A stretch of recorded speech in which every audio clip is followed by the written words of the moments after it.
السلام عليكم. صلوا على الحبيب عشان قلوبنا طيب. اللي اول مره يشوف قناتي، انا اسمي رحمه ابراهيم، يعمل لي اشتراك ولايك وتعليق حلو منكم عشان انزل لكم كل جديد. النهارده بقى فطار اول يوم رمضان، الفيديو ده نازل كامل.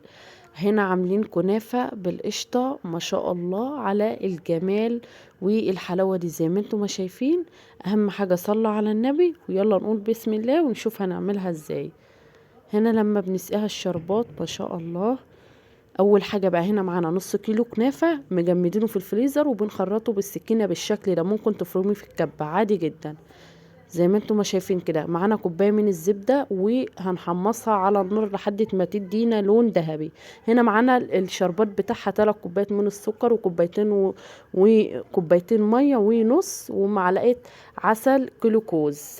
ممكن تحطي عسل عادي خالص. 3 كوبايات باللبن للقشطه و5 معالق نشا وعلبة قشطة. ممكن تحطي قشطة لبن، ممكن تستغني عنها عادي خالص جدا. رفعناهم على النار وعمل معانا القوام ده. هنا الكنافة اتحمصت معانا كويس، بس حطينا كوباية زبدة صغيرة في الصينية وعملنا لها حروف وضغطنا عليها كده بالشكل ده.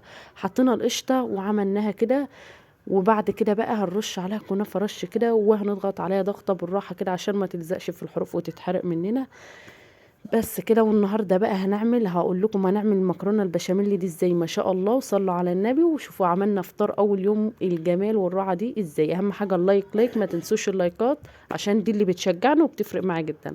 هنا بقى بنسلق المكرونه، حطينا معلقتين من الزيت ومعلقه من الملح، والميه بتغلي ونزلنا بالمكرونه. البشاميل ده احنا بنعمله في البيت دايما مش بنشتريه.